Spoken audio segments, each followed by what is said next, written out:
welcome to the Weekly Mag. Today we hit the road because that's what Peter Kaldheim did 30 years ago. We talk with this American writer about his memoir, Idiot Win. Meet the first album of Tversky, a dance band with the 70s and 80s flavor. And rum, pleonasms and sense of touch. What do they have in common? They are the surprising topics of words and facts. This and much more on The Weekly Mag, your TV show in English, hosted by Marcela Topor. Hello, we are back again with lots of content for you to keep up your English, discover new things and have some fun along the way. And we'll get started by doing all of it at once with words and facts. So let's welcome our fantastic collaborators, Matthew Tree, Marius Serra, our reporter, Nadia Gramula. Thank you all for coming. Hi. And Hi, let's see, last week Marius told us about acrostics. Some of them quite poetic, some of them definitely not. And he continues with his habit of discovering the twists and games of language usually behind strange names, such as today's, which is pleonasm. Pleonasm, That's right, it, Marius? pleonasm. Well, pleonasms are just redundant expressions or tautologies, right? Today we are going to look at some pleonastic words related to places. For instance, River Avon. Have you ever been there? Yes, just once, but I'm too small to remember. I was too small to remember. Okay, there are some rivers called Avon in England and in Scotland, but in fact they are river, because Avon meant river in Old Brittonic, and in modern Welsh is spelled Avon with F. Here in Catalonia we have some examples as well. For instance, river Fluvia. So Fluvia meaning river as well, because it comes from Latin, from fluvium. Let's see if you can think of any example about it.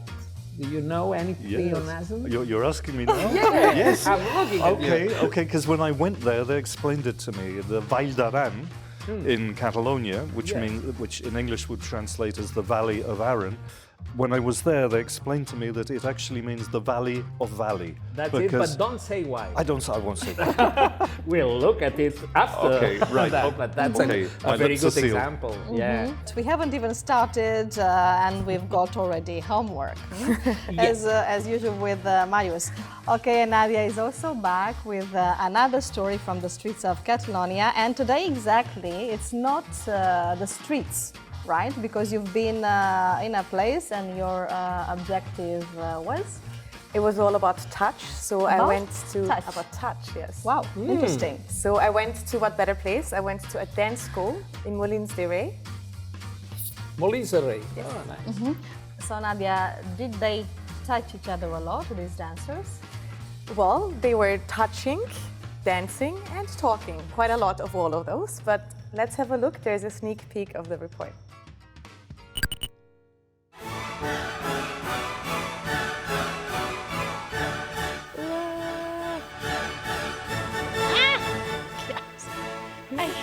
You hate it? Okay, so we'll use that to talk about sensations.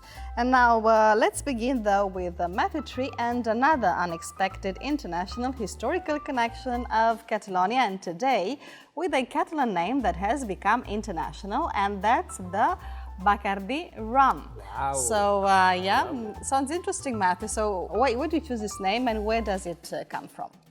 Okay, by the way, in English it's always pronounced Bacardi, but Bacardi is the correct pronunciation because it's the surname of one Facundo Bacardi, who was born in the early 19th century. He was from Sitges, and when he was 16 years old, he moved to look for work with all his brothers and sisters. Now, coming from Sitges, you would have thought the logical thing is to look for work in Barcelona, but no, they all went to Santiago de Cuba.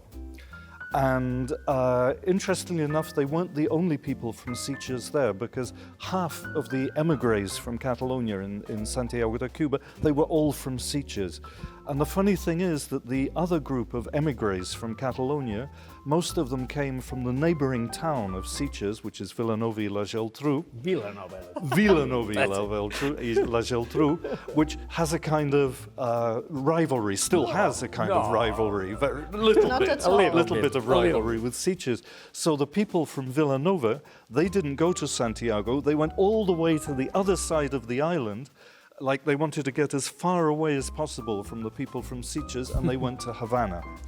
Anyway, Facundo, he was there, and he didn't have any money, none of them had any money, but they had friends in the Sitges community there in Santiago. So he set up, first of all, he didn't even think about rum, he set up a dry goods shop.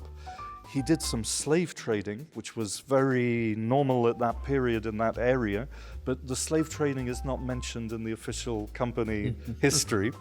And then he set up a distillery. And the distillery produced this rum, which got to be quite famous because it was really popular. It was different. It had a nice, good taste to it.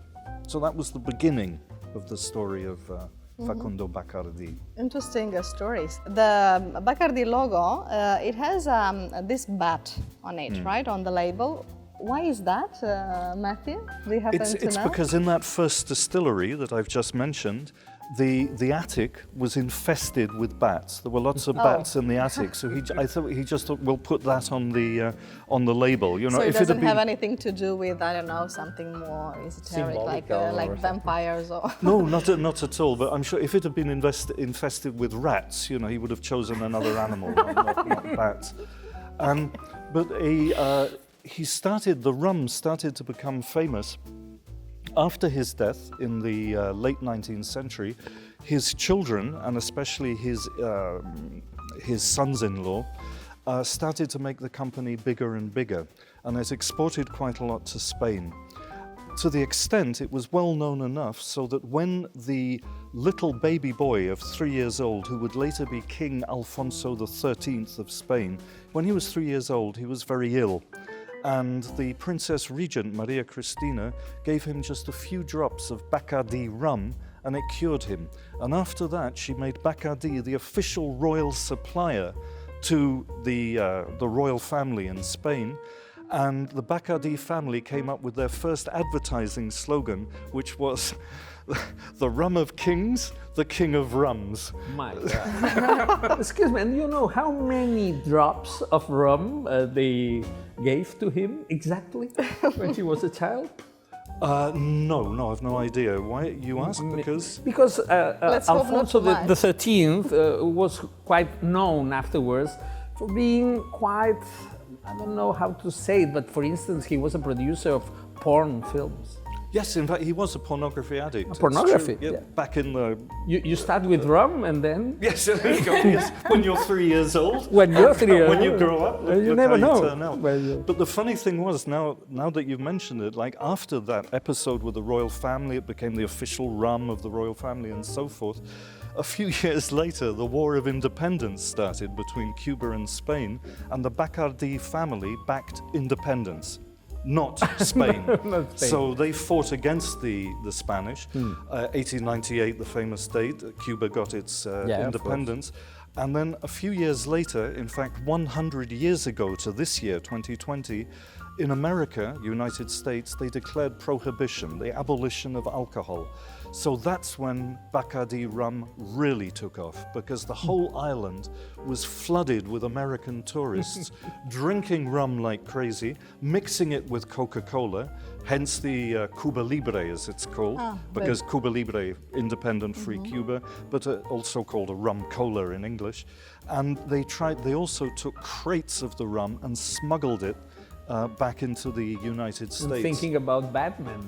All the time. Maybe there's a connection there. I don't Maybe know. you can. It's that's when the Bacardi family really took off. That's when the rum got famous. It was sold all over the island of Cuba and became famous in the United States.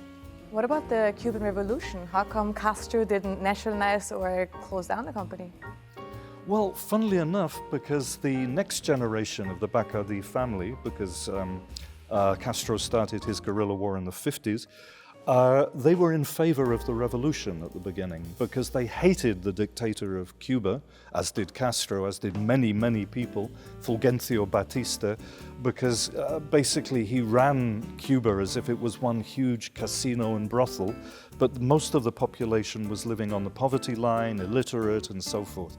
So the Bacardi family, there are rumors, almost certain rumors, that they actually helped give money to the Cuban Revolution.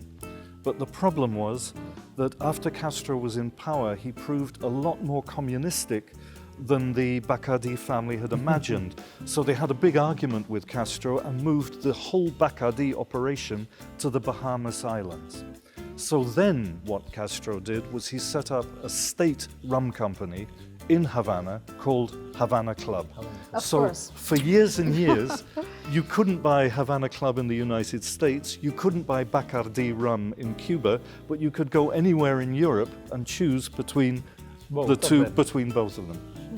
Wow, that was interesting. I must confess I didn't know all those details, but yeah, really I learned a lot today. It gets just to finish, it gets even weirder because the Bacardi family got so angry with this rivalry that they created themselves another make of rum, which they also called Havana Club. And for years there was a copyright war between the two.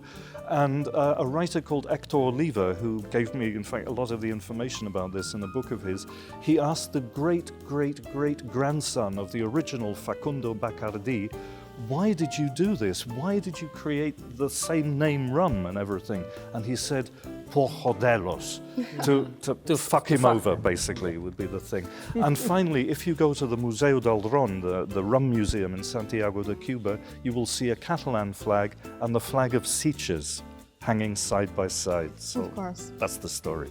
Wow, impressive, an impressive story. Okay, and now let's go from Cuba to Molins de Rey, which is the town where Nadia did her report, of course, in this dance school you mentioned before. So what took you there? So it was all about the sense of touch, since the skin is our biggest organ, and also the biggest developed sense in newborns is touch. So actually research also shows that we can detect incredibly small differences in patterns with our fingers. Okay. How small do you think? Well, to be honest, I don't have a clue. I don't know. I only know that when they asked Woody Allen what he wanted to be reincarnated as, what living thing, he said Warren Beatty's fingertips. Really? Yeah. Okay. Yeah. Well, I don't know if they're that special, but everyone can detect the differences in surface ridges up to 13 nanometers. And just to give a comparison, the diameter of a virus is about 20 to 400 nanometers. Ooh, wow. Yeah, so it's actually quite small. Okay, and tell us more about this dance school in Molins de Rey. Well, maybe we should just watch the video first. Well, I mean, I thought it's like what better place to go where people professionally have to touch other people and they're involved in the physicality. But yes, please have a look at the video and then you'll see. Okay. Today's topic is a bit touchy-feely. It's literally about touch. And what better place to go than to a dance school where you have professional touchers. The shivers and quivers have got hold of me. I'm drunk in the moonshine and sweet. Are you a touchy person? Yes, I like touch a lot. It's like we touch every time. I'm keen on making When you dance with something and you connect and you look and you hang out and down and this thing and give hugs. You touch the person and listen what she answers for you. So, see, What am I saying now? oh no, I don't know. It's like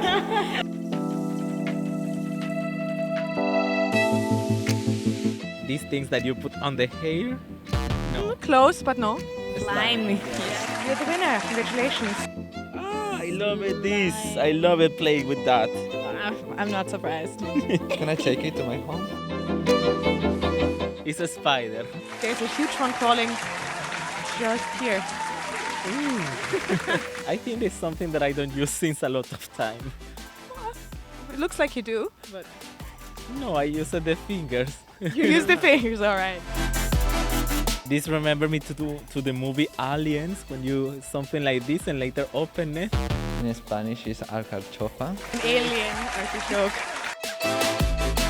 Have you ever been in a situation where somebody touched you and you really liked it? I was in New York taking a class in American Ballet Theatre, and I saw Baryshnikov, and he comes to me and says, "Where are you from?" I'm from Spain. "Oh, you are a gitana española." And he called me, and I was... In a good way or in a bad way? In a good way. It was incredible. He was working doing Sex in New York. You mean Sex in the City? Ah, Sex in the City. Ah, now I know which one it is. Do you remember? And he was the boyfriend of Carrie. Yeah, Carrie. yeah. Ah, ooh. That is a spider. It's a bride. Yes. Oh, but I don't know the name. What? There you go. You hate it? When it comes to touching, what is like the best and the worst thing that you've ever touched? The worst when I was dancing with a boy, and when he up her leg, the pants is like I go like Under, and I put my hand inside of her pants, and he says, "Oh my God, what are you doing?" And I said, "I'm so sorry." the worst thing you've ever touched? A guy who was feeling very sick, and he threw out everything. In that bag, there was the ring of my girlfriend. Oh my God. Yes, and I need to put my hand and be like, no. Did you find the ring? Your girlfriend's ring? Yes.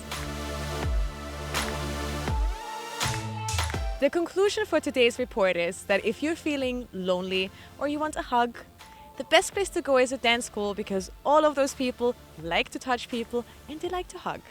You're welcome for the tip. Okay, so we'll take that into account. But now, Nadia, apart from the need to actually touch people, I'm sure that people go in dance schools for other reasons, right? Well, I guess I mean, maybe not just touching. Probably also to learn how to dance. That would be a good Probably, reason to go. yeah, that could be to meet a guys or possibility. girls. That could also be a good reason. But actually, I mean, the need for touch, actually, I don't know if you heard about it, but there was a study done with babies in the 40s in the US where they deprived them of any physical touch. So they put them in a sterile environment and they provided all the nutrition, all the needs, and these babies died within 4 months. 50% of the babies died. Really? Because they didn't have touch or physical affection. So it is quite important. Yes, especially for Matthew, right?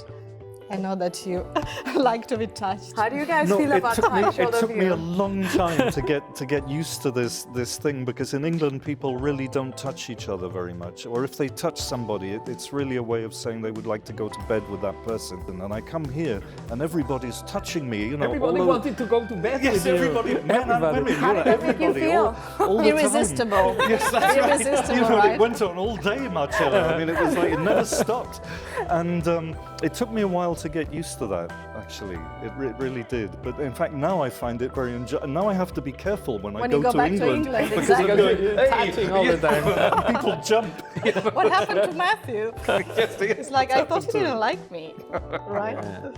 Did you know that there's actually a difference between a man's and a woman's touch as well? So usually when a woman touches us, we feel confident, even if it's just a pat on the back, and they say that it's because, you know, of the touch from a mother, it's soothing. Versus when men touch us, men or women, you don't have that experience. And actually research showed that when women are touched by men, their body temperature goes up by 1 degree. 1 degree? Just so you know, touching? yes. Well, it sounds like an alert.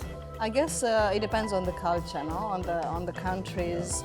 Mediterranean and southern cultures tend to be more touchy, touch each other more, while people in the UK, for example, are more reserved. But anyway, let's give our sense of touch a rest, because now Marius needs to tell us about pleonasms, something more interesting than the name suggests. That will be after a brief and interesting language tip.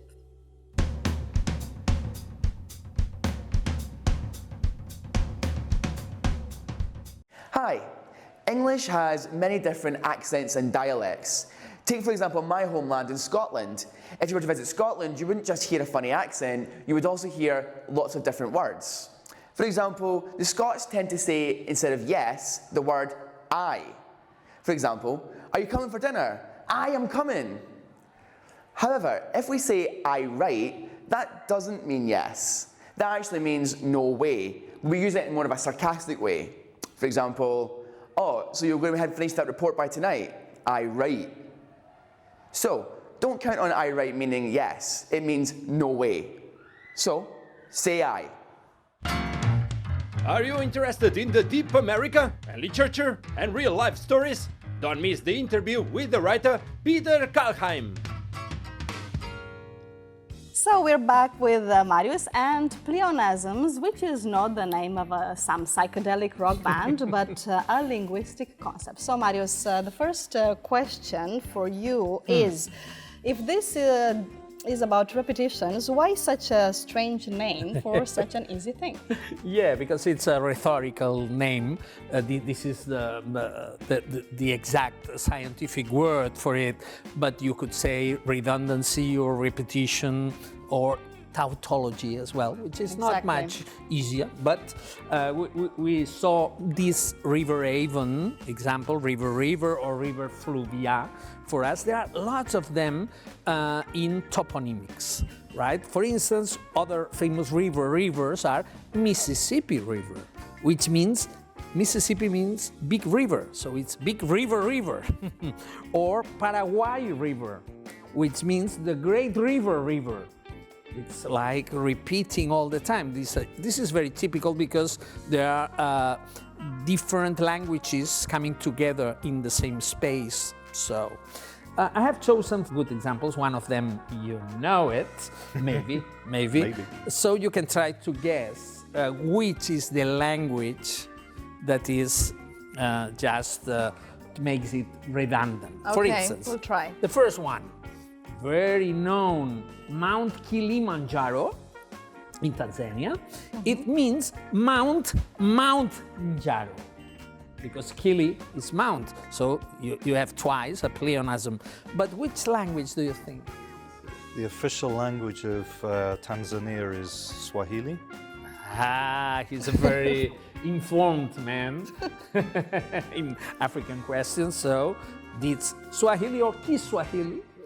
There's a whole thing about Kiswahili. Yeah. In Swahili, you put the word ki before every language. So English is Kiingereza, Swahili is Kiswahili. I see. But I prefer Kiswahili because it's what it indicates that native it's a speakers language, indicates right? it's a But language. I'm sorry, Matthew, how come that you know this about Swahili? I mean, come on, it's not like French or Italian or... No, because He's a writer. Yeah, yes, I know, but to still. write my one published book in English, I went to Tanzania with Tanzanian people, and I learnt a little Swahili, Kiswahili, with them. So for them, Kiswahili is the language, and Swahili refers to the Swahili people who are more on the coast. Do they touch each other?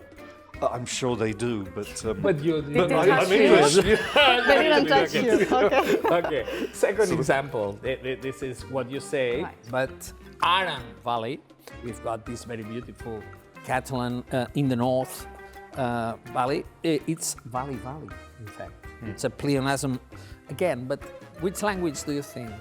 Aranese? Could be Aranese because they've got their own language, which is a Gascon variety of Occitan, but it's not Aranese. It's Basque. It's Basque. Wow. He knew. That was a trick. Basque was spoken in the right down to the Catalan Pyrenees until the 10th century, I think. So lots of toponyms in the north of Catalonia are from Basque origin. Interesting. Yeah, lots of them.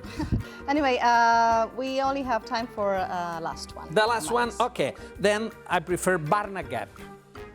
Barna Gap in Ireland means gap, a mountain gap, right? So twice gaps, like in London's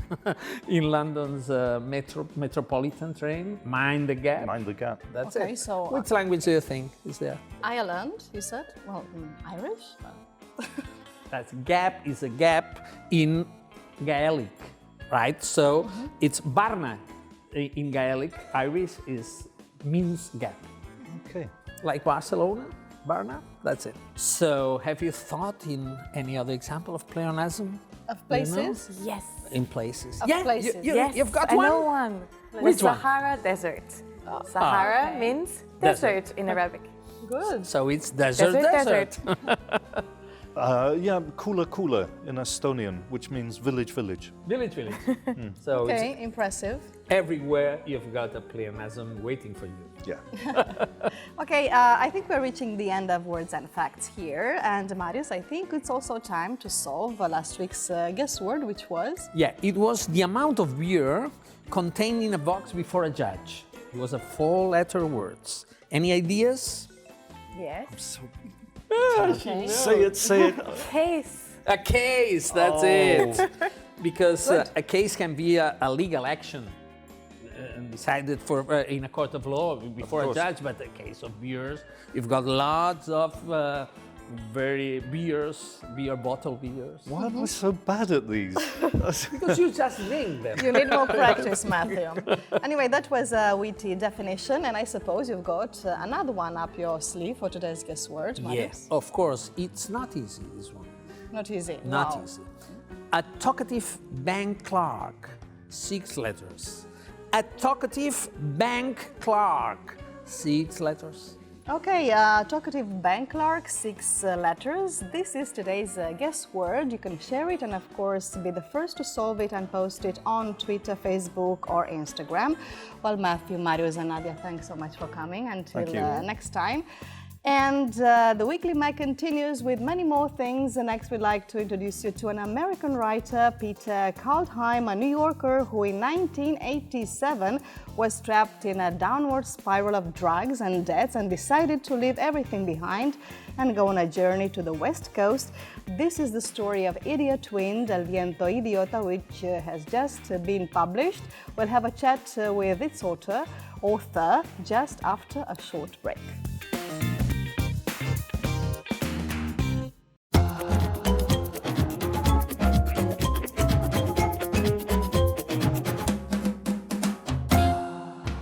So what is it like to leave everything behind? Is it possible to change your life when you're addicted to drugs, you're broke and your marriage has failed? This is the real story of Idiot Wind, a memoir, which is also a road novel. We'll talk with its author and protagonist, but first, please pay attention to the following glossary. Our guest today has come to talk about his first novel, a memoir, and that's going to be the first word of the glossary. A memoir is a biography or historical account, especially one based on the writer's personal knowledge or observation. It is often used also in plural, memoirs. Pay attention when you listen to the expression to go cold turkey, because it has nothing to do with animals. It means to suddenly and abruptly stop taking a drug.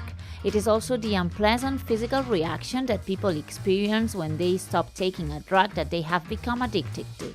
Another tricky one, down and out. If you describe someone as a down and out, you mean that they have no money, no job or place to live, and they have no real hope of improving their situation.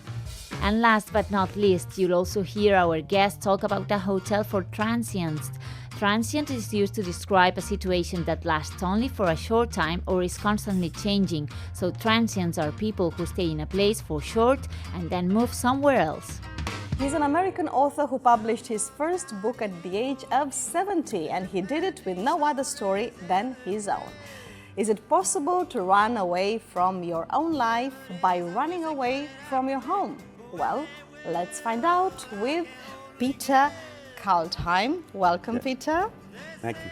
I Nice hope I to be pronounced here. your surname correctly. It's wonderful. Yeah, you got it just right. Well, it's a pleasure to have you here, Peter, to talk about your book, your first book called Idiot Wind. Actually, the title of the book is also the title of a song by Bob Dylan. So Yes, what yes, it is. Idiot Wind? I chose that as the title for my memoirs because, first of all, I'm a Bob Dylan fan, but that particular song, I thought it encapsulates a lot of the bad choices that I made that put me on a downward path when I was a younger man. And all the stupid things I did as I was writing the memoir, I thought, what's a good title for this? And I thought of that song, and especially there's a line in it that says, "We're idiots, babe. It's a wonder we can even feed ourselves." And when you're down and out and you have to stand in a soup kitchen line to get fed by the adults in the room, and you realize how far you've fallen, it's pretty idiotic. So I thought it was a good title. Well, it also talks about this concept in Greek philosophy, Yes. right? Called Akrasia, yes. Which deals with? It's a term from Greek philosophy that refers to a weakness of will that allows you to do things against your own best interests, you know. So. And against, well, common sense and... Common sense and, yeah, everything that you should hold dear, you're not holding dear. That's right. Well, you said that this idiot wind was present in your life for about 12 years. That's correct. And actually an Italian ex-Marine asks you in the book, I quote, "What I can't figure out is how a guy with an Ivy League degree ends up out in the street living like a bum." So what is the answer to that? Yeah, actually in the book I give him kind of a flip answer, and he really takes me to task on it, you know, because I say, well, at the 1964 World's Fair, the only World's Fair I ever went to, there was a pavilion by the DuPont Chemical Company, and their theme for their pavilion was better living through chemistry. And so I quoted that line to him, you know, and he just cursed me out and said, "No, you got to realize you have to own your mistakes." Well, he used a stronger language, but I better not use it on TV. Okay. Okay. Well, in the book you describe really, really well the junkies. What is the junkies profile? A person who lives the present without thinking about consequences Yes. at all. So for you, the salvation, if I could say so, was that you left your home and you just went cold turkey and you didn't look back. Do you think Correct. that was the key to your new life? I mean, what would have happened if you hadn't left? When I finally left New York, I was already homeless, and on that particular weekend, I had taken a consignment of cocaine to sell in the bars of Tribeca from a dealer who was a violent man, and he'd given me $1,000 worth of cocaine on credit.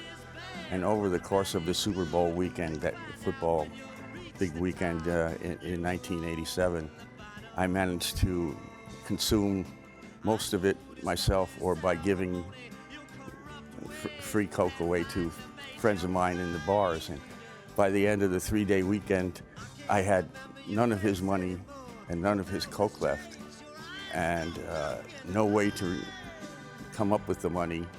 And I had already seen him in my life ruin some people's legs with baseball bats, and I didn't feel like having that happen to me. And so I decided I just had to leave New York, because if I stayed in New York, no matter if I went some other neighborhood, he would have friends that could find me. And I thought, well, I had just enough money to go down south to Virginia, which is just below Washington, D.C. And I thought that would be far enough south to get me beyond the reach of the snow where I could start to hitchhike. And just my luck, I got to Richmond, and it was the worst snowstorm they had had in many decades too, and so it was just as bad there. But I had no more money for another bus, so I started hitchhiking. And I was so cold on the road that I didn't notice that my body was withdrawing from cocaine. It helped. Do you remember the worst moments that you suffered after you left New York? Well, the first 4 days to get from New York to Florida, where it was slightly milder temperature, although it was still the end of January, early February, had some really cold times. And then when I got all the way across the country 18 days later, shortly before I ended up on the West Coast, I spent one really miserable night at a highway rest stop where it was so cold that, you know, in the morning my jaw was sore from clenching my teeth. It was so cold. And there was a men's room there that had one of those air dryers, and I was sleeping outside, and every half an hour or 45 minutes, I'd wake up so cold I'd go in and hit the air dryer and try to warm myself up, and then I'd go back out and sleep. So all this time you spent as a homeless, Yes. right? What's the worst enemy of homeless people? Is it cold or? Cold is certainly a lot of it, and there's a lot of danger too to sleeping outdoors. You don't feel secure because you don't know who's going to come up on you while you're sleeping. That's why you see so many homeless people have dogs. Okay. Why is Portland important in this journey of yours? Portland saved my life. You know, it was a very liberal city back then. They didn't treat the homeless as bad as most other places. And in fact, the weather was milder than much of the Rocky Mountain areas. And so, as I discovered when I got there, homeless people from colder places like in the Dakotas and like Denver, who couldn't live outdoors in those freezing weather, they would migrate to Portland, and so there was a bigger population of homeless there in the winter times. And the social service people there were very kind. Okay. And I managed to get food stamps while I was there, and then I got some assistance to get into a hotel room for transients. I had to pay the first week's rent out of my own pocket and show a receipt, and then the social service gave me 6 more weeks of rent, so that got me through the winter.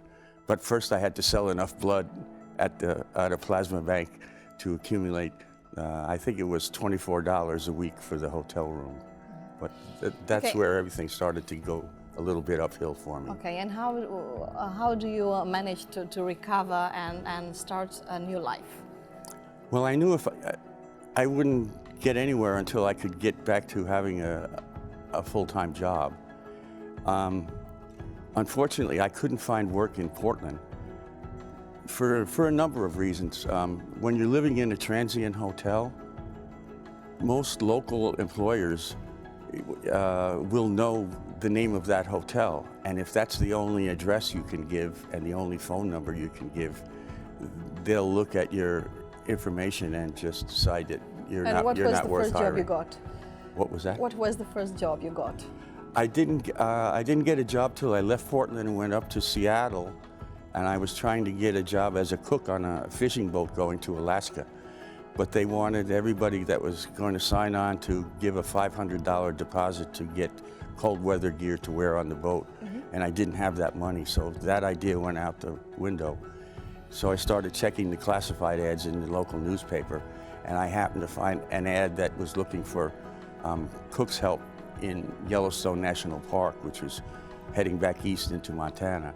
And so you took that job. And I applied for that by mail, and I got the job, and that's where everything started to turn around for me.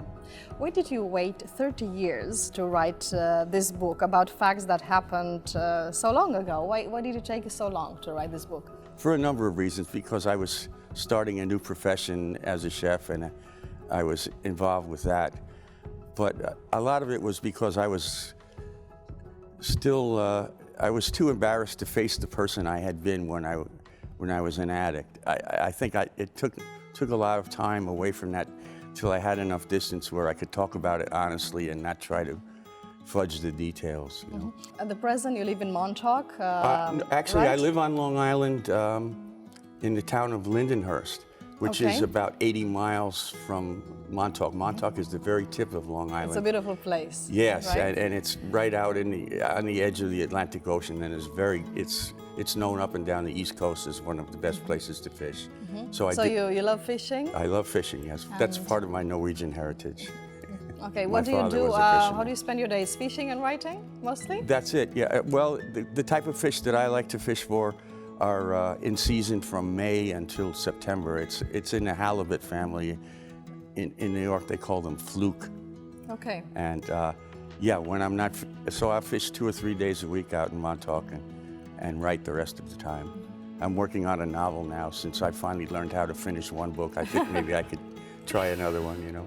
Excellent. About? It's a fiction about, it takes place in Montana, where I lived for many years near Yellowstone Park. And it's going to be called Grizzly Girl. Interesting and its name. magical realism comes into it. A young woman is hiking in the backcountry and comes across a dead grizzly bear. And like humans usually do with a dead animal, you have the urge to poke it with something. She happened to have a metal ski pole, and when she poked it, lightning shot up out of the bear and up her arm, and she fell back and got knocked unconscious. Right. And it turned out that the bear had bitten into a live electrical cable that was bringing power to the Yellowstone Park. And it's based on a true story that happened not to a woman, but to a man chef who was in the woods hunting for wild mushrooms to sell in his restaurant, and that actually happened to him. Wow. Well, it is intense and so absorbing to learn about other ways of life and different experiences. And now we'd like to give the chat a literary turn that will be after the following language tip.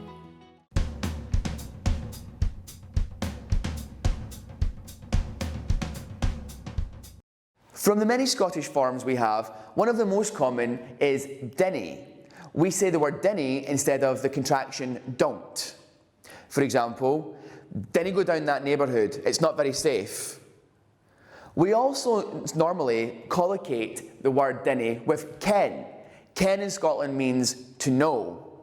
For example, if you're in Glasgow and you ask for directions and they tell you, I dinna ken.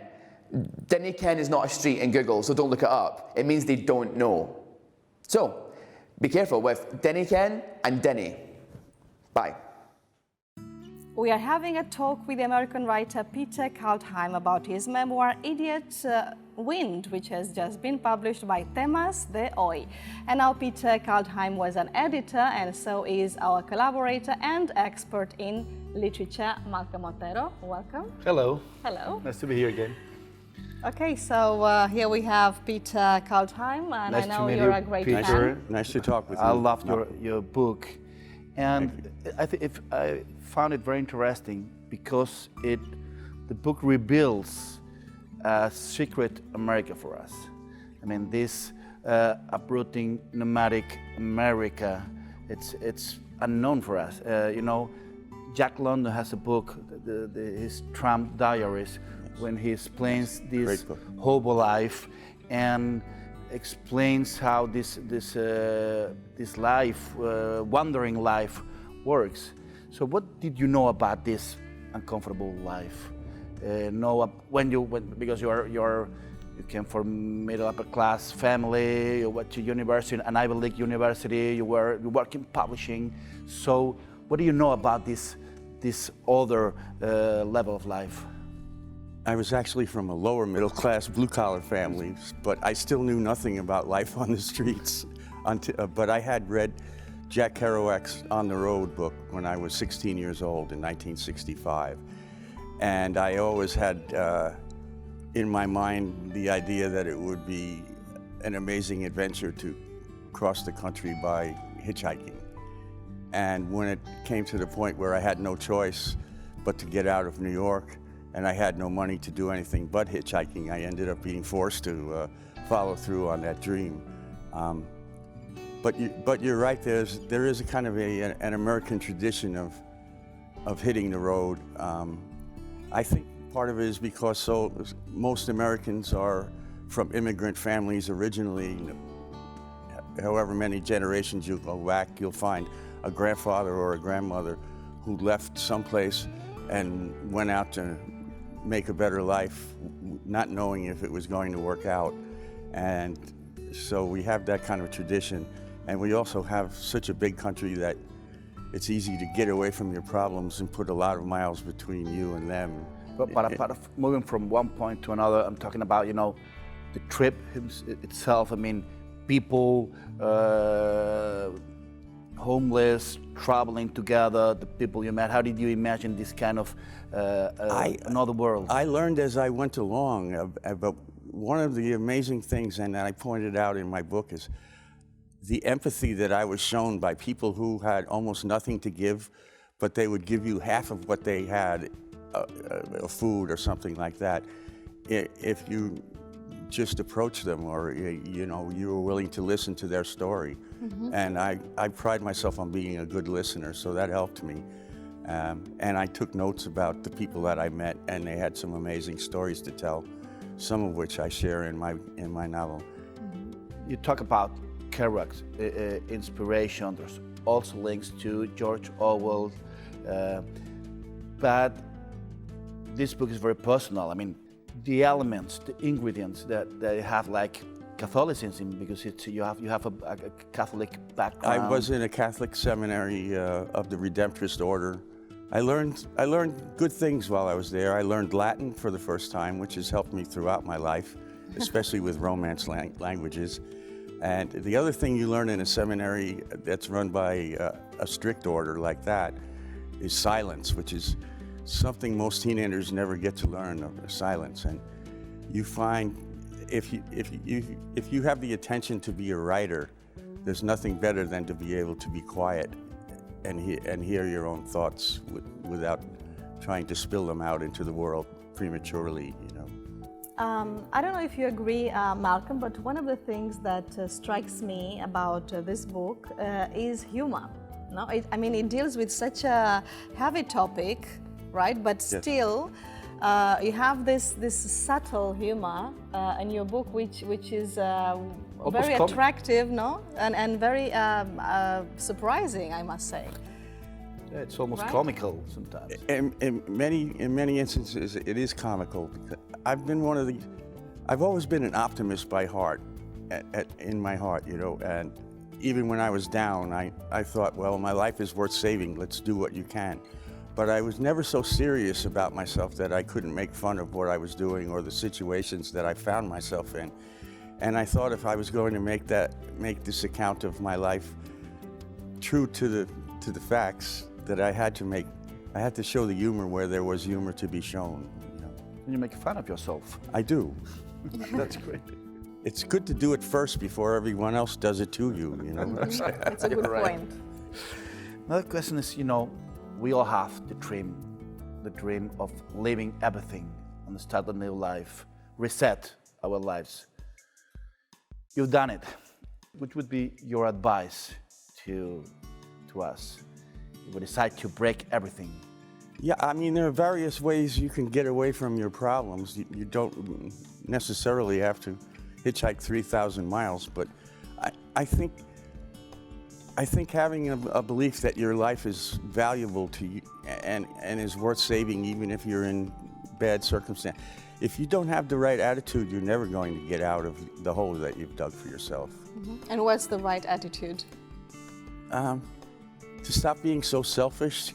When people show you empathy, it opens your heart, it makes you humble, which is something that an addict never is, because you're just selfish. You're living in the moment, you're not caring about how it affects other people around you, your people that you should care for. That's good. Another interesting thing is your life is clearly marked by literature. You're poisoned by literature in some way. And you've told us that you're writing a new book, this kind of magical realism novel. Writing this book, publishing this book, is like a new resurrection. It is. Somehow. People ask me, how does it feel to publish your first book at the age of 70? And I refer them to the famous story by Franz Kafka, Metamorphosis, where Gregor Samsa wakes up one day and he's a cucaracha. And I say, I'm the reverse of that. I spent most of my life as a cucaracha, and one day I woke up and I was a published author, you know. And I'm very happy that I made it in the reverse way. It's moving, the honesty you talk about yourself, and you don't blame yourself in any moment. Even when you talk about your mother, which has... Yeah, I don't blame anyone but myself in the book, that's for sure, yeah. And that was one of the things that's I really appreciated about some of the reviews that have come out in the UK and in Ireland.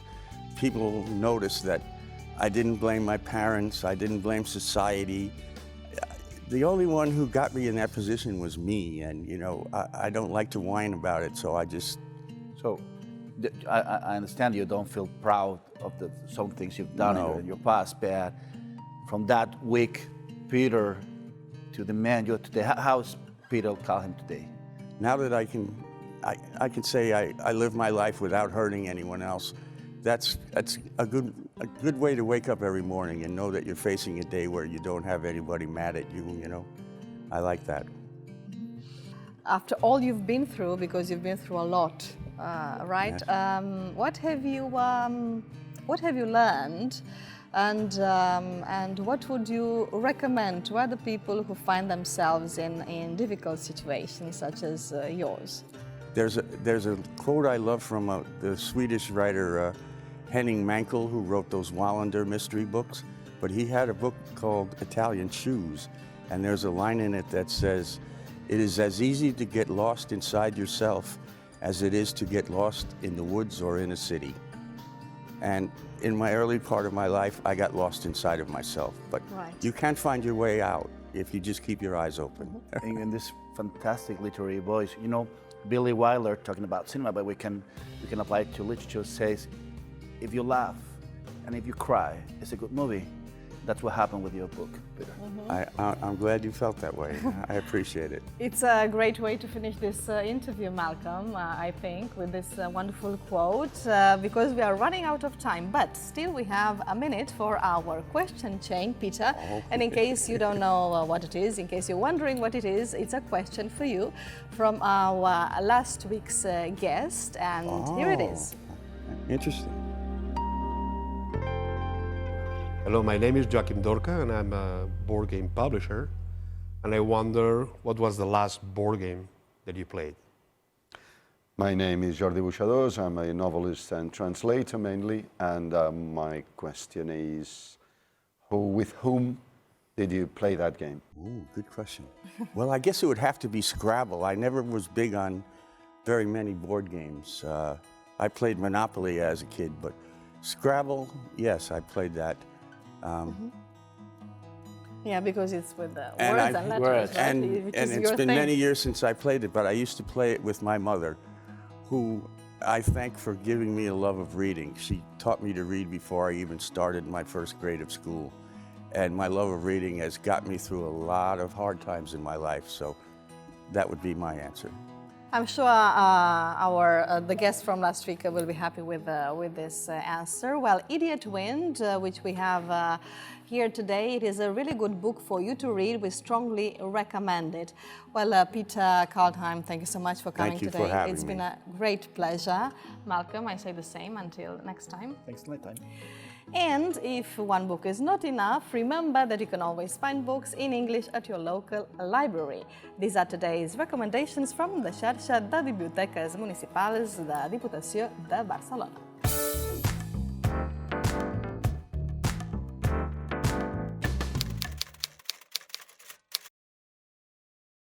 Gulliver's Travels, or actually Travels into Several Remote Nations of the World, in 4 parts, by Lemuel Gulliver, first a surgeon and then a captain of several ships, is Jonathan Swift's contribution to English literature.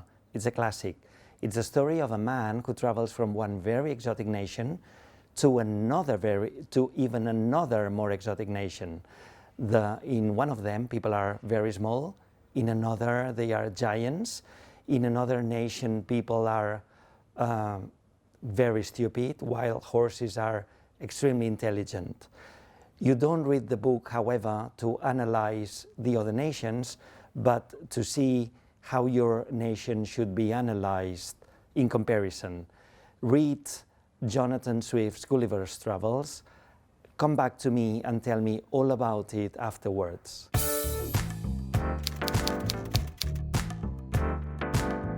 Just After Sunset is a compilation of 14 short stories by Stephen King, the best-selling author.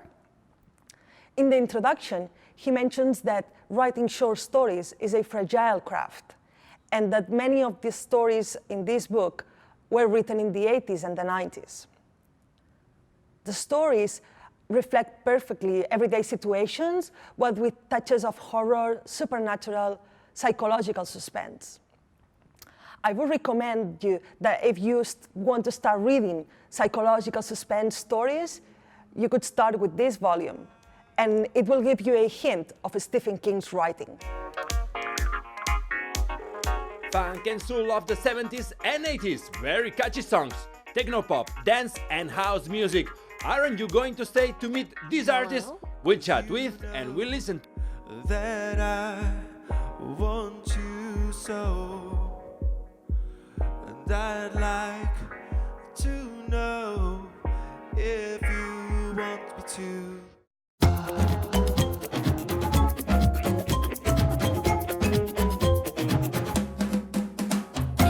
Welcome back.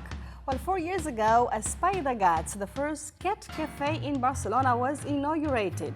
They receive daily visits from cat lovers, and one of them is Kathy Barakol from Canada, who adopted Daisy just 2 months ago, because yes, Espai de Gats is not just a cafe, it is also an adoption center and school. Let's watch it.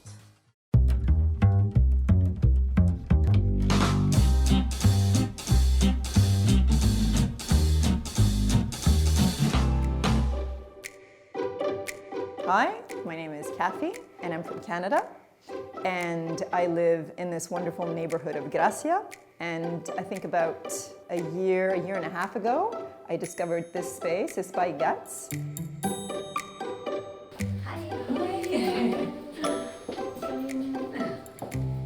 So I think I've always been a cat lover. I've had cats all my life, and what's funny is that I've always had black cats. And here we are again, we adopted a black cat from the cat cafe. I didn't even know that this was a place where you could adopt cats. I really thought it was just a cat cafe where you go and have some tea, coffee, and play with cats. So at first it was the kids. The kids were curious, they wanted to play with cats, and they've been asking me for a cat, and I thought this is a good option. You know, if I don't want a cat in my house, and my kids do, this is like a good option for people who don't really necessarily want a pet, but still want to, you know, please their kids and have their kids be in contact with pets. So we started coming here, and one of the partners, there's always one of the partners of this association that's present, and one of the partners explained to me that you could actually adopt a cat, you know, that was the whole purpose in the end. I think we came here like 3-4 times before I inquired about how to adopt a cat. And then when I told them we were interested in adopting, I said, I'm looking for a cat that is good with kids.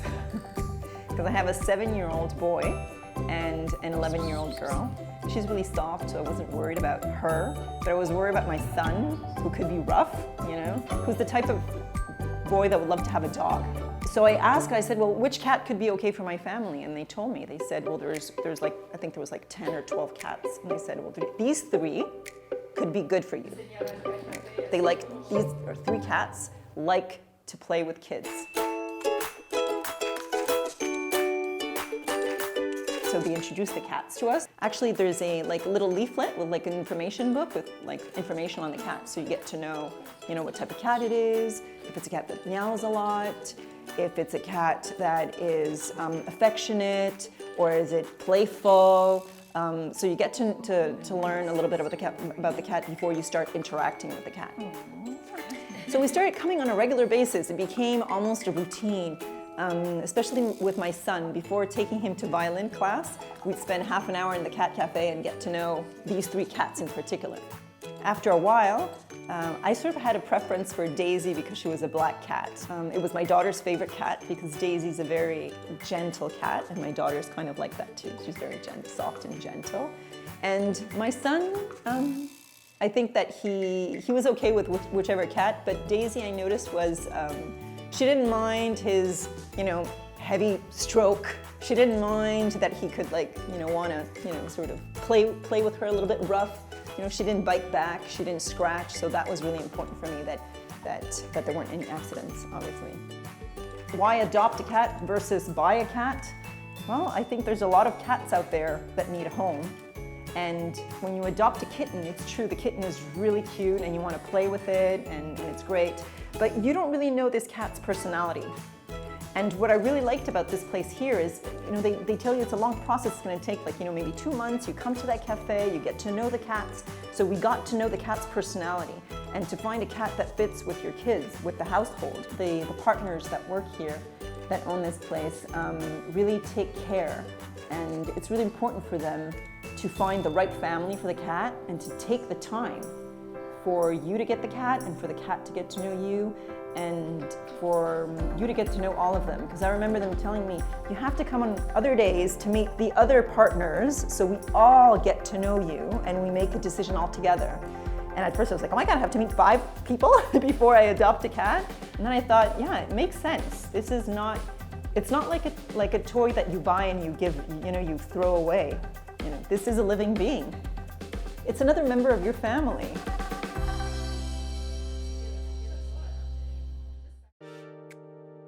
Funk and soul of the 70s and 80s, very catchy songs, techno, pop, dance and house music. They are Tversky, the duo formed by Alan Imar and Xavi Padi, who visit us today to present their first album. Well, Xavi and Alan, thank you so much for coming here today. Let me see, do you agree with the definition I gave you to your group, to your band before, to your music, or would you add something more to it? I think it's right on. I would add the genres of electro-funk and new disco, which is how we always describe our music. Mm-hmm. But yeah, maybe it's a good some description. electro-funk as well? Exactly, electro-funk. Okay.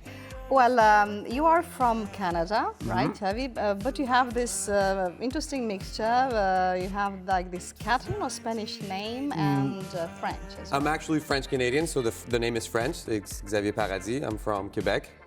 But my mom is from Spain, and I've been living here for 10 years, so I've been Catalanized, and everyone calls me Xavi. All right. That's the story behind my name. What about you, Alan? Yeah, I'm from the Canary Islands, and my mom's from England. Okay. And I lived there until I was 5 years old, and then I went back to Canary Islands, and I've been here in Barcelona for 13 years already. Came here to study music, and here I am. It's good. Still. So how did you guys meet and how did you decide to create this band? So we first met because we have a friend in common who's a producer, or at the time who was really active. He was called Monkey Valley, and he called us in for a concert. We were like his mercenaries, his session musicians, and we actually traveled to Mallorca together to play a concert, and that's how we became friends. And eventually we decided to move in together. We became roommates, and yeah, it just came about naturally. We started making music together at home, and that's how the band started. Well, there was this thing that you already had like 2 songs with this other guy. Yeah. Under the name of Tversky. Yeah. And then I was doing a solo set, me on by myself, doing loops and stuff. And they had a concert, and they just had 2 songs. So they needed someone else. Yeah, that's true. And they put me in, and we used kind of the other songs that I had already. All right. Mixed them up. The thing is that we went to Alan's concert and we thought he was a personification of funk, right? So we had to invite him in our project, and And tell me about this name, Tversky. I must say I'm not very sure where it comes from, so would you like to tell us the story? Right, so the third guy who was in the band originally named the band, right? Because he borrowed the name from a very famous cognitive psychologist called Amos Tversky. A cognitive psychologist? Cognitive psychology. Wow, Yeah, don't ask me a lot about that field of study because I'm not very familiar with it. Right. But I do know that he was groundbreaking in his field. And yeah, the name just stuck. We liked how it looked, right? I think it's very flashy, like the V, the K, the Y. Nobody knows how to pronounce it, but it's okay. Yeah, it's well, funny. now I know, which is a great thing. And Tversky is also the name of your first album, right? Okay, so tell me a little bit about it. Well, just so you know, the album is going to be released next week on the 14th of February. And it's just a collection of songs that we've been working on for like 2 years. And yeah, apart from that, we had released 2 EPs in the past and a couple of singles, which had have been quite successful, right? Yeah, there was relative success. We also put out some really cool video clips. So if you want to check us out on YouTube, you'll find lots of videos. All right. And yeah, we also released an EP with an American record label called Burger Records. We actually have the tape right here. So if you want to if you want to get it, you can contact us on Instagram or any social network. All right. Yeah. Okay, in terms of style, let's see. Alan, you're a jazz musician, or you consider yourself more of a jazz musician, while you, Xavi, come from the alternative scene, okay? Yeah. So, very different styles, very nice and interesting mixture. How do the two things combine in your case? First, let's have him answer the first question. Do you consider yourself more of a jazz musician or I consider alternative? myself. Okay, thank you for asking him that. It's good. Now you're interviewing him. Yeah. I'm just a musician. I like jazz. I learned jazz in an academic way, but before that I used to play in punk bands, so I don't know. I think he's very well-rounded. I think he plays lots of styles. I play, a bit all over the place. All over the place and a bit of everything. Yes. Yeah. Good. And to answer your the other question, I think that we complement one another because he has more of a proper academic training, whereas I also had some academic training, but not as much as he did. And I think like the perspective that I have regarding music is, as I said, it complements his perspective. It's good. Yeah, he's studied classical music. You did? Yes, he did. Not all the way up to like the college level, but yeah, He started like really soon, also, like when you were. Okay. So you have this good classical background, which is important for any musician, For sure. I guess. And you've been performing in some important festivals, and including one important one is Primavera Club, also Vida festival. So what's the next goal for you guys and the next challenge? The next challenge. Don't know. Tough question? No, not really. I think that our next goal is to tour as much as we can and get as much exposure as we can and get as many people to listen to us as we can. Right? Just in a really relaxed way. We don't have any big expectations. We just want to put out music because that's what we love doing and it's our Is music vocation. all you do, or you do other things apart from music?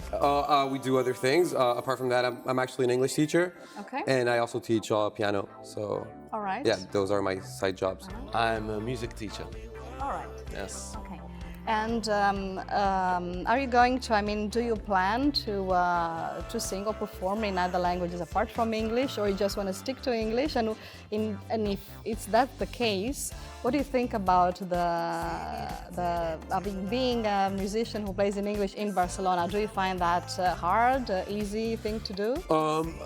Well, we're not the only ones, right? I think like most people in the scene sing in English. There's lots of people who sing in Spanish too, but most of the projects are in English. We've also sung in Spanish in the past, so it's not mandatory that we stick to English. But yeah. But it changes the style already. If you like playing disco, funk, and that in Spanish, it changes the sound a lot. Right. All right.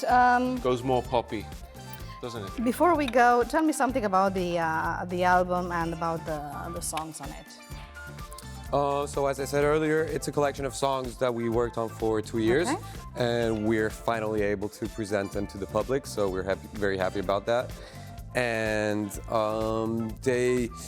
in terms of style, or the themes of the songs. In terms of style, I'd say that it sounds vintage and modern at the same time. So we try to blend those two approaches. And as for the lyrics of the songs, they generally talk about love and just daily themes that everyone can relate to. Can I add something? Yeah. I think the album, we composed it in a moment when we were touring a lot, and it's the feedback the audience gave us was like they wanted like faster, heavier songs. So all the album is like, I think has a really live music perspective. Okay. And because the songs on the EPs before that, they were like, like a bit more chill and sexier and things, but this is like party kind of music. Yeah. Yes. Okay. Yeah. Good music to dance who does the to. lyrics? Yes. Who does the lyrics? Mainly Alan. I think I only collaborated on one song on this album, right? He wrote everything. Like this album in particular, I'm saying it's kind of, the lyrics are not the most important thing. What's the most important thing? I think it's that hype, that vibe, that energy. It's quite energetic because it's, well, I said before, we were really influenced by the feedback the audience was giving us, which was they wanted like fast music. And since both of you guys are from another place, in your case Canada, from another country, I mean Canada and the Canary Islands, are you happy with your life and career here in Barcelona? Yeah, I mean, we wouldn't be here if we weren't, right? So I'd say that we're happy. Well, I'm speaking for myself, I am. Okay. And your plans for the future, for the near future? For the near future is to keep working on this project that we have together, right? Okay, sounds like a good plan. And what are you going to perform today? We're gonna perform a song called "Can't Stop," which we released very recently. It's gonna be part of our new album, which is coming out next week, and it's about that feeling of platonic love that you sometimes get when you meet a random stranger. So I think you will all relate. You'll be able to relate to the song. Okay. Well, Alan, Imar, and Xavi Padi, thank you so much for coming. Good luck with all your projects. Thanks for having us. While Tversky gets everything ready on stage, here's a language tip. You know you master a language when you're able to say the same things in different ways. That's why Helen Armstrong and Tim Wari from International House Barcelona teach you a number of ways to describe things that are big.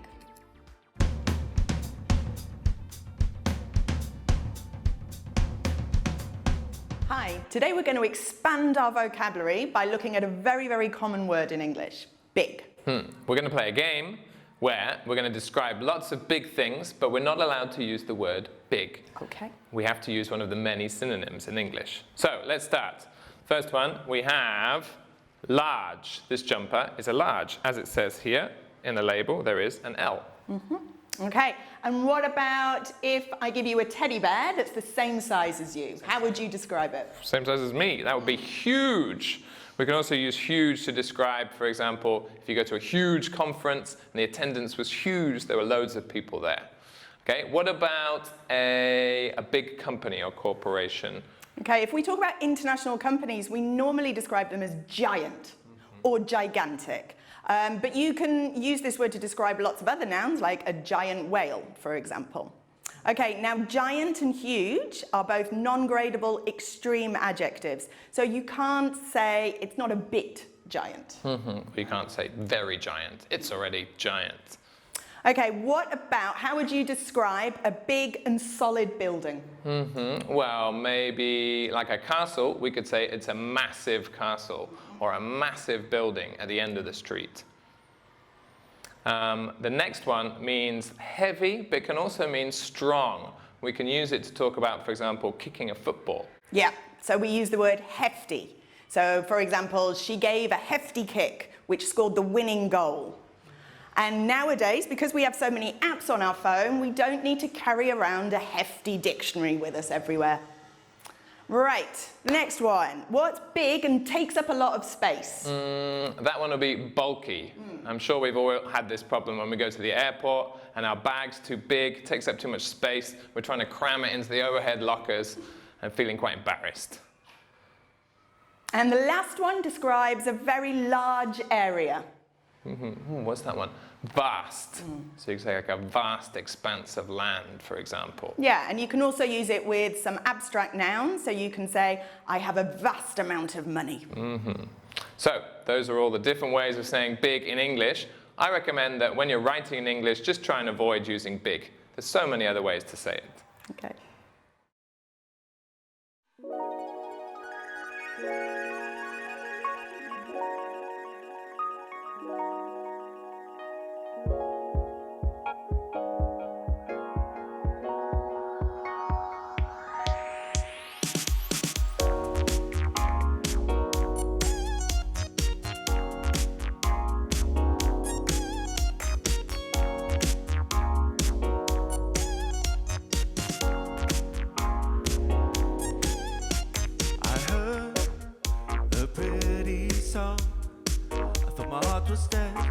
Then you came and proved me wrong.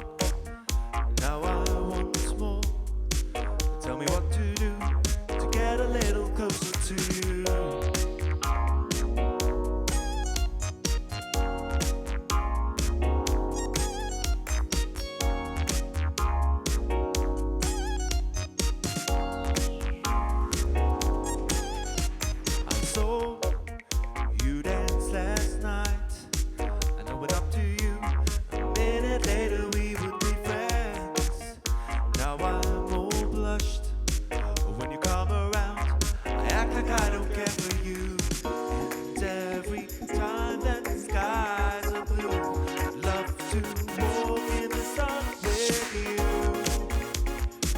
That's all I ever want to be.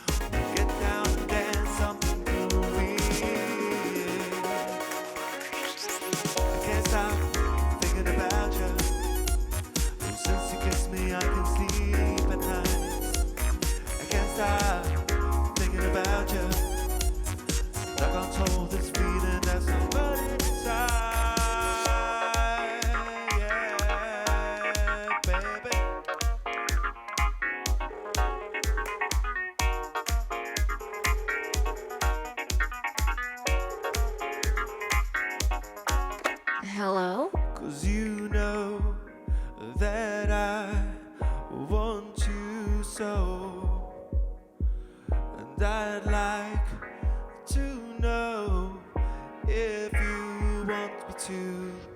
I'd love to see you dancing in front of me. You're looking oh so special, right like in a dream. I'd love to see you dancing in front of me, baby. You're looking oh so special, right like in my dream. Yeah, yeah, yeah, yeah, yeah, yeah, yeah, yeah, yeah.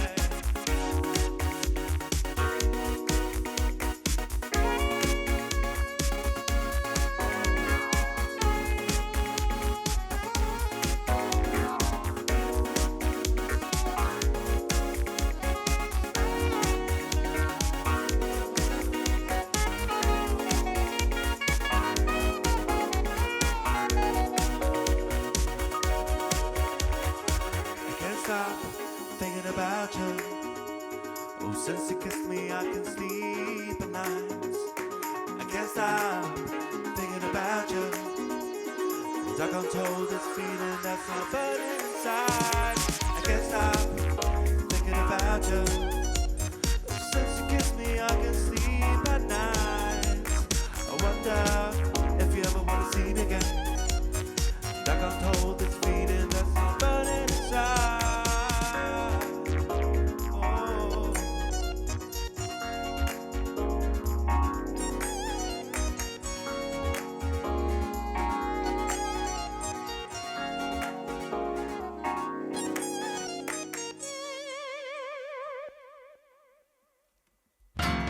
As the song says, always take the weather with you. Our quizmaster Sergi Cervera took it literally, and that's the topic of our quiz today.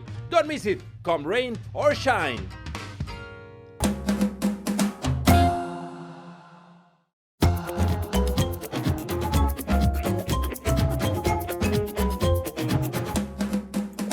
Welcome back.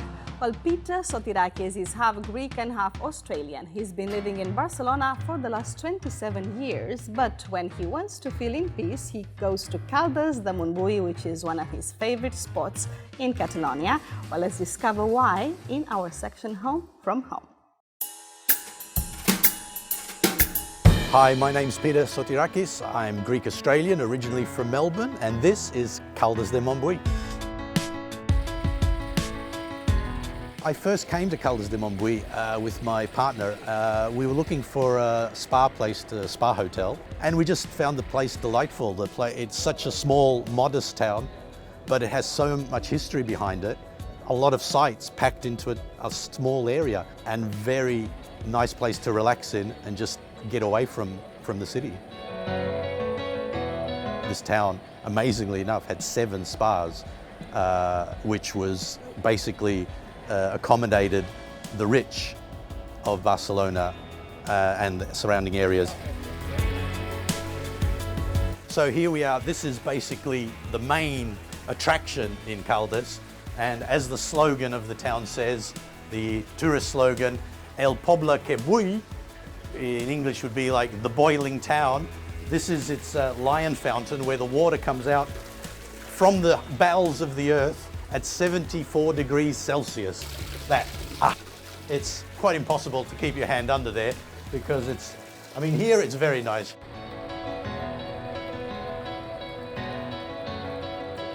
There's a great thing to see here, the whole circuit of thermal water, which also feeds the spas, of course.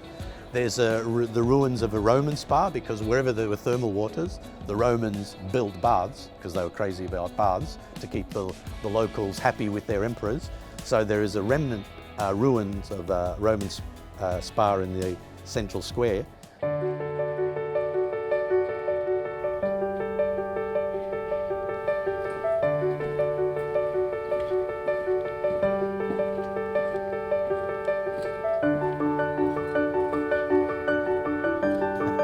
I've never seen this open, this chapel, which is a pity, because it's not easy to find an 11th century chapel.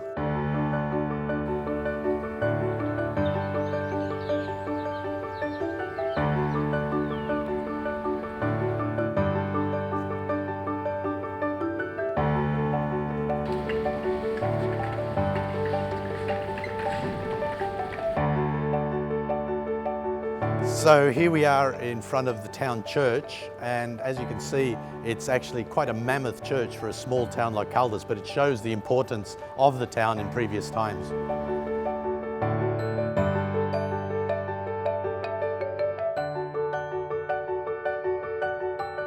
But what the town did in the old days, they built these public laundries using this water, channeling this water for public laundries for the locals. And they still survive as tourist attractions or working public laundries.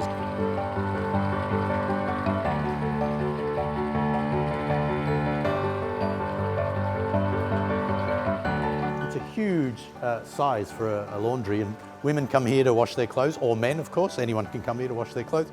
And the water comes in through there, and here, this water here, which is where they wash their clothes, gets changed every day. At the end of the day, they empty it and it refills again.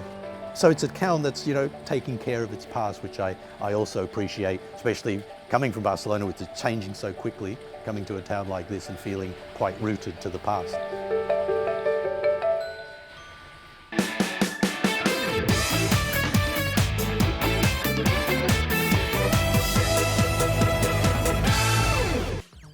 Welcome back. It's time for Guess What? Now we have all the ingredients for a successful quiz.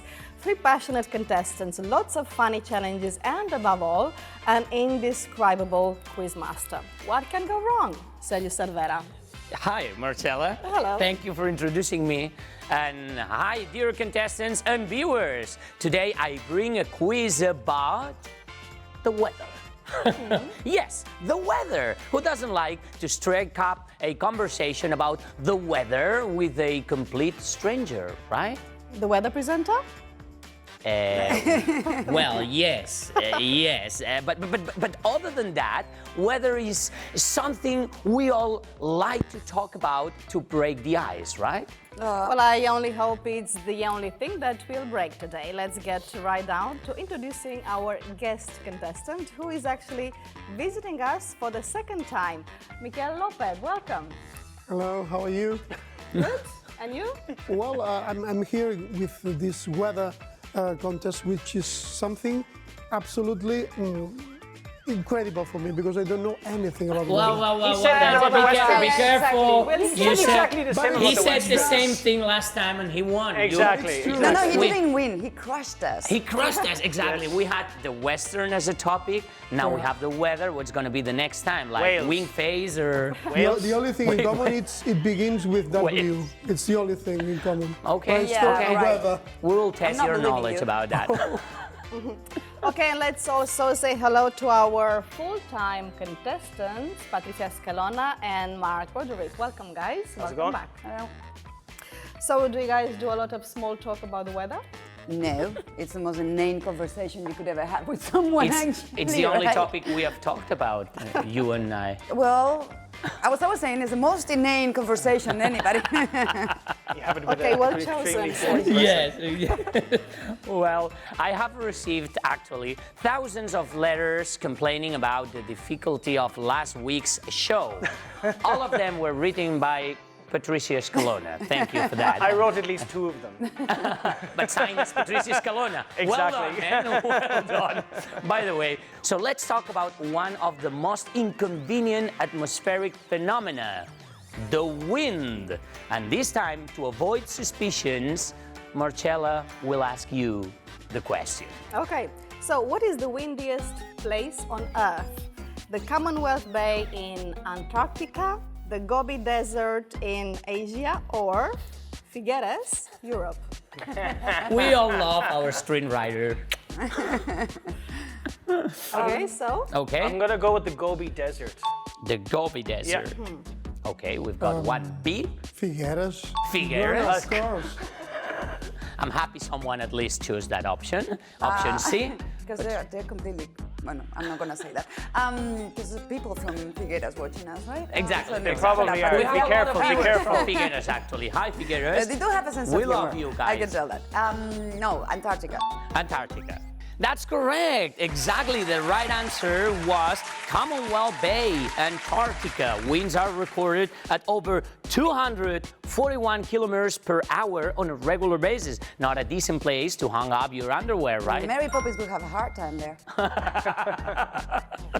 Okay, so if you had to lose something taken away by the wind, what wouldn't you mind losing? Okay, after this laugh, Hold on a second. If it's to lose something answer. that was blown away in the wind, like if I hung it out, Yeah, for example? my socks. Okay. Because most Okay. of them have holes in them anyway, so I have to keep buying new socks all the I'm gonna say that on camera again. I love your logics. time. Why not? Miguel? My hat, because I never wear hat. hats. You don't want to lose anything. Because you visited Antarctica? Okay. All right, guys, second question. Unfortunately, global warming is taking over, and it seems that we're going to see less and less and less snow. So let's talk about cold and the frost fairs of London. In history, the river Thames has frozen over a few times, and on such occasions, the so-called frost fairs were held on the very river. People walked, danced, ate, and did many activities on the very ice. The last frost fair was held in 1814, more than 2 centuries ago. And here goes the question. Okay, so on that occasion, which of the following animals was led across the frozen river? A giraffe, a bull, or an elephant? I can feel the pressure. I can feel the pressure. 1814, right? 1814, that's right. Had they taken over India at that stage? They had. Are you trying to have another contestant support? Yeah. No, I was trying to get a bit of like, I'm gonna go with the elephant. I'm gonna go with the elephant. I think that those guys. What was that? See the poor Mikel in the middle of you guys. Come with us. Come with us to the elephant. No. Are you teaming up? Yes. A bull? It was A bull. A bull. All right, he's going. He's his own man. I mean, whatever. Yeah. Whatever. No, don't try. Don't you dare to try that. I've seen you guys teaming up. So you said an elephant. I'm gonna go with the and elephant. A bull. because I think they've Elephant, definitely bull, taken and elephant, which means you both are right. And Miguel was wrong. I understand Sorry, you. No, Miguel. it's not your fault, Miguel. And you owe me a point It's for that their one. I made the right fault. reflection on that. No. Right, guys, an elephant. This frost fair lasted 4 days, and as the ice broke up, starting on February the 5th, several people drowned. Okay, An let me elephant. ask you, when was the last time you walked on thin ice? And I don't mean it literally. Every single week I come here, I walk on thin ice on everything that I say. Okay, so, fair and answer. We're Okay. just waiting for something to come up that Good I will one. walk on thin ice. I should give you an extra point for that answer because I liked it, but I'm not doing it. Okay. I literally walked on thin ice the other day because I fell off. What? Because there was an ice cube on the floor, and I just like. Okay. No. Oh, okay. That was thin ice. Thin ice, Literally. yeah, whatever. You were trying to put it inside the gin, no? And it hit the floor or something like that, yeah? Or something, yeah. I think I never walked on thin ice. I think for you. I'll never do it. Not metaphorical, not literally, never. I'm very, very. I know what I do. grounded. Exactly. Yes. Catalan, you know. Okay. Miguel is very down to earth. Good for you. That's Good. All right. Okay. Sometimes you say it's raining cats and dogs, but things stranger than just water have been reported to have fallen from the sky, including golf balls and frogs. What was that? And here goes the question. Okay, so which one of these strange rains has not been reported? Rabbit rain, red rain, or fish rain? Rabbit rain? We have a screenwriter. He's got a sense of He's humor. very Working good. a A lot. lot of imagination. Exactly. A Right? lot of A lot of- imagination. A bunch of bunnies falling from the sky. It's kind of funny. I kind of want to hope that that actually happens. The red rain, we know well. That's one of the. I don't know. I'm gonna go with the fish. The fish. Yeah, why not? Just to be So different. you are going after the fish Yeah, I rain, don't think fish. Mikel? Rabbit rain. Rabbit rain and Patricia? Yeah, I said rabbit. Rabbit because- rain, which means, and I love to say that line, Mark was wrong! Which means you both were right, exactly. There is no account of, unexpectedly, raining rabbits. It would be hilarious. Although there has been numerous instances of red rain and fish rain, which is something, I mean... It's even a that's- song, you know? Okay. Red rain is falling down. Okay, that's right. And now, how about fish Or rain? purple rain. Oh, purple rain, that's right, yes. that's right. Okay, so if you could choose a flavor of rain, what would it be? Chocolate. And to Again, it's chocolate. our whiskey. That's our screenwriter. Today we are dedicating our quiz to our beloved screenwriter, Yeah. asking for flavors of rain. What's wrong with him? There's, Chocolate whiskey. there's an ice cream place in Badalona. I don't know, it's called Soulez, and they have this Soulez, yeah. amazing double chocolate chip Belgian chocolate ice cream. Wow. Now, if that fell from the sky, my You mouth would- would be like this Okay. all the time. I'm gonna go with Okay. Me too. there- Not double, but chocolate. Chocolate rain. There are some planets that rain diamonds, which is true, is a scientific They thing. have a sweet Yeah. tooth, yeah? Yeah. Yes, we do. We're sweet people. All right, just to summarize, she's leading with 3 points ahead. Mikel is right after with 1 point, and Mark is right after as well with another point. So let's see what's gonna happen. Since the weather is being good, let's face the second round. Every right answer can get you 2 points. Now this is the speed challenge, so you have to use your instruments. There you go. If you don't get it right, you give your competitors a chance. We're after films or books in which weather has a role. We give you a clue and you give us the titles. Are you guys ready? Like ready? And we start with this one, a group of scientists after tornadoes. Come on, guys, Miguel. Twister. That's right. That was easy to warm up. There you go. Twister. Twister. Wake gonna up, make this it is up. television. No idea what. So here goes the second one. A storm after a group of fishermen. Patricia. Perfect storm. Perfect storm, that's right. An animation film with food raining. Mikel, Ice Age. that's not correct. And no one? Food raining? That's not correct. No.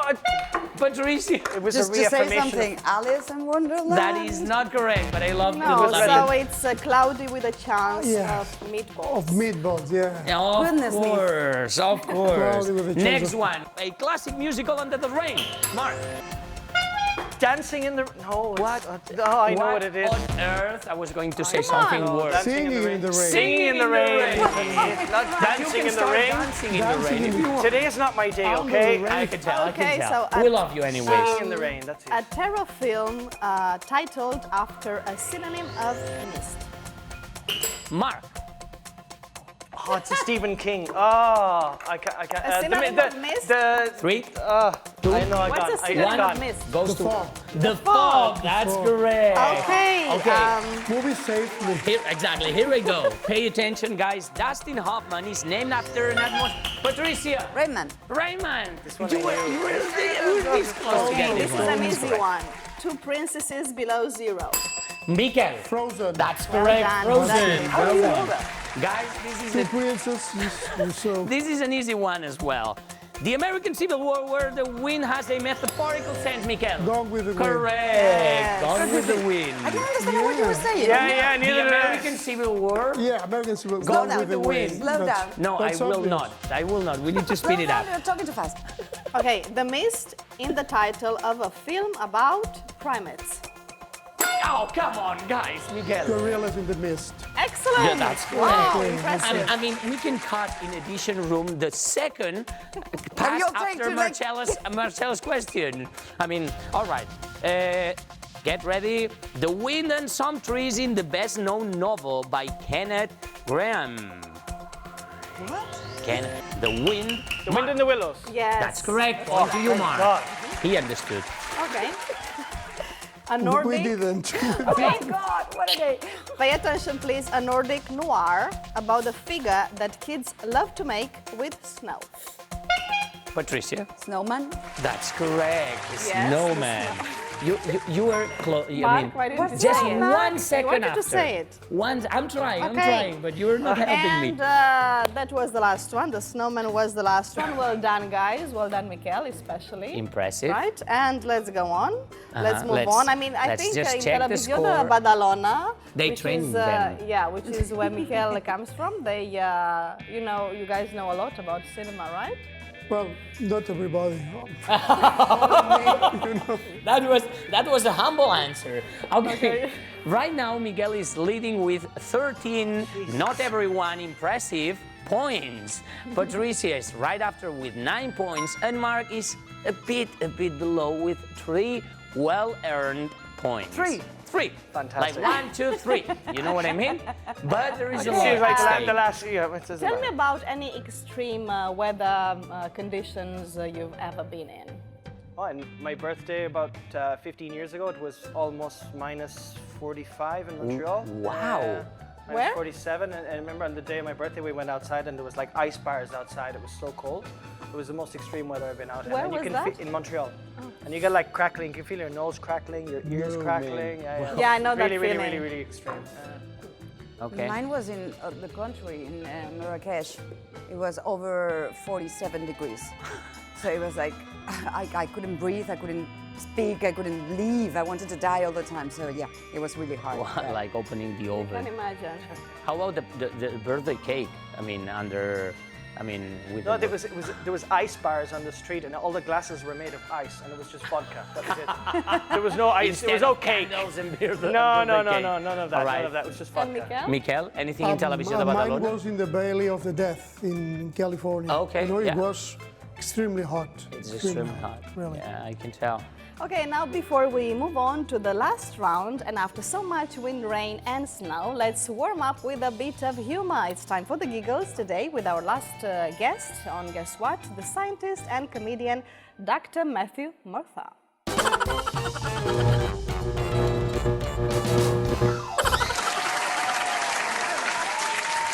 Hey there.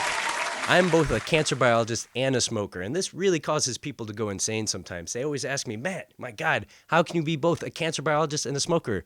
Do you know what I tell them? I tell them, job security. One of the nice things about being a cancer biologist is learning the latest and greatest in cancer research news. For instance, did you know that Microsoft, that's right, Microsoft, is currently developing nanorobots to infect cancer cells and make them lyse or explode? Now, I think this is interesting because as a biologist, we call something that infects a cell and makes it lyse or explode, we call that a virus. Microsoft, they call it an operating system. Hey-oh! Guys, I wrote that joke in 1995. Come on. And in other cancer news, a research group at MIT is currently injecting zebrafish embryos with human cancer cells. That's right, they're giving fish cancer. I think this is amazing. I called up the lab to say, what do you call this amazing project? They say, we call it Finding Chemo.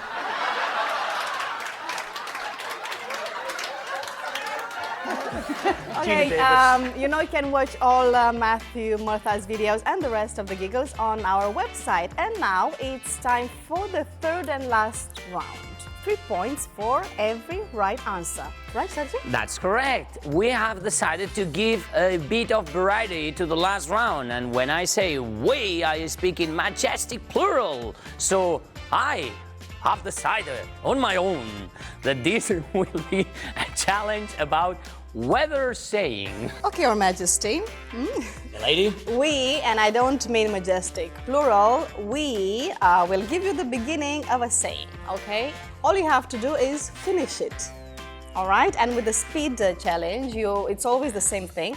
The first ones will get their chance. And we give you also a clue, which is that these sayings always rhyme. So it's easy peasy, okay? So you have to find the rhyme. Did you get it, Mark? I mean, can we try?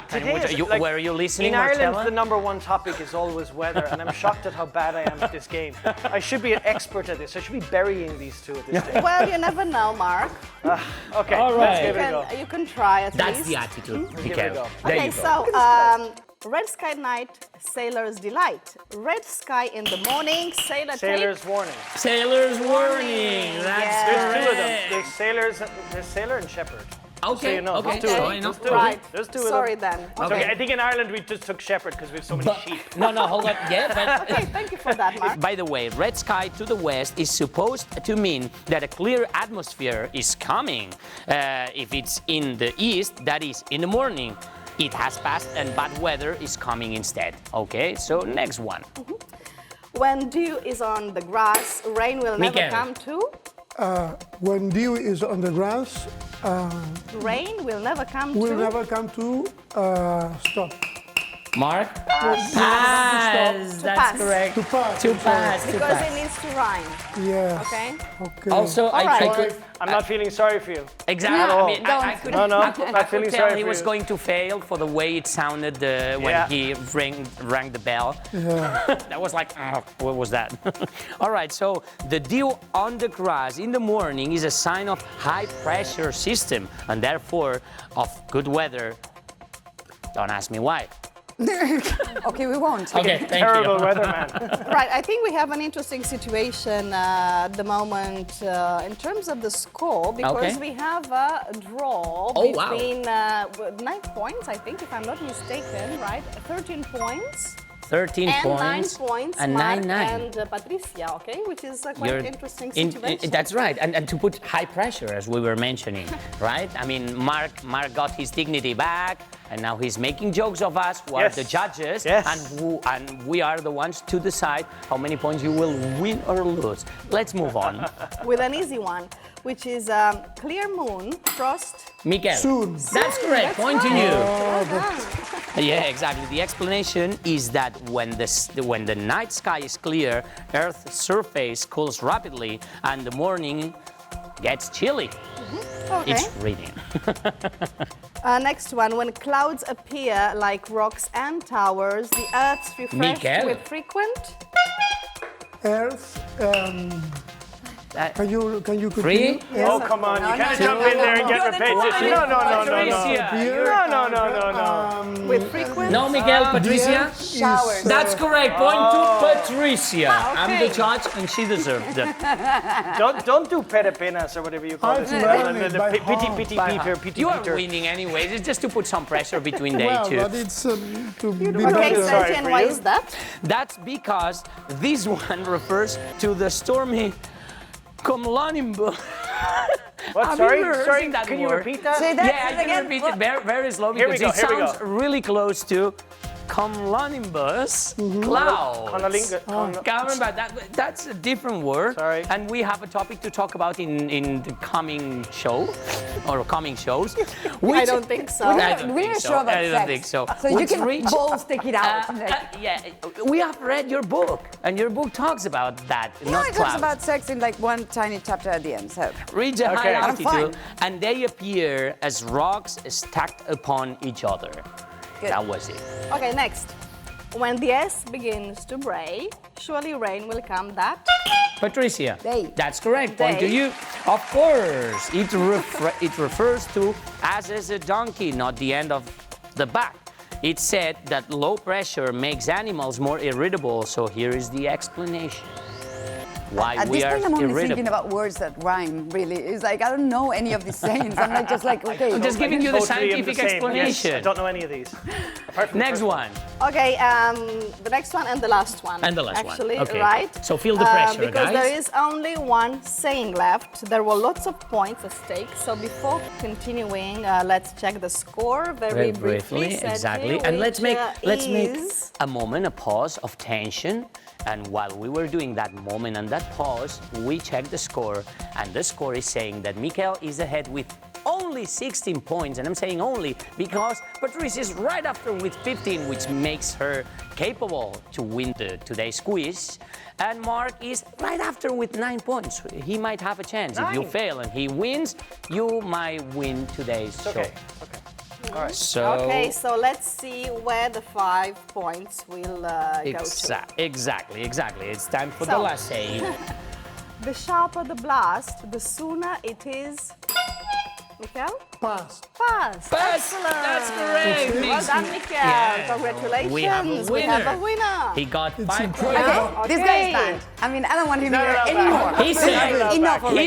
as he said before when we had the Western quiz, he said, I don't know anything about that topic. Boom, boom, boom, boom. And he But won it's the... true. It's true. It's only luck, you know. It's only luck. But It's these only people in luck. Televisión de Badalona are really prepared, don't you agree, They're Sergey? absolutely, Yeah. Marcela. He's been in boot camp for this. I mean, Yes, the first got time, it. Boot the camp first for this. time he won, it could have been luck, but he Second has won the time second time, means which is something. not just luck. That's I mean, it's correct. something else. He just got Something a more, right? 21 points. Excellent, congratulations, Mikael. I hope you had a great time with us Yes, today. I had. You And, have no chance to say otherwise. And I don't know, we've been talking about the weather today so much, but we still don't know what weather they prefer. If they prefer, Good I don't one. know, the Mediterranean climate or another type of weather. That's correct. There are no points at A stake sunny now. day in winter. Exactly, no point. No That's point what I is there. prefer. Sunny way in winter. Okay. Yes. Okay. A sunny day in winter. Yes, Why? because it's a It's a good. We contradiction. don't have It's cold and time it's for that, It's a Mark, good but- day. I mean, it's a fair day, but it's not too hot. You Yeah, know what it I makes mean? sense. It makes sense to Stop me. questioning other people's choices. Thank you, Yes, Patricia. why- Thank that's you. the theory. But so you, what about you, Mark? A rainy day, so it feels like home. What? Rainy day? okay. Why is that? Because then it feels like home. Because Have that, it feels like home. you know, it feels like Yeah. Ireland. You know. Patricia? Well said. 25 degrees, sunny. That's it. Easy. Wow, that was precise. Yeah. That was precise. Okay, thank you all for coming today and playing with us. It's been a great pleasure, as always. Thank you, Sergi. We'll see you all next time. And it's time to end here the show today. You know that if you missed any part of the program, you remember that you can watch all the episodes and sections on our website. We'll be back next week, but in the meantime, don't forget to follow us online and post your answer to the guess word by Mario Serra, which is a talkative bank clerk, and that's 6 letters. Yeah. Stay tuned, keep up your English, and have a fantastic week. Bye bye.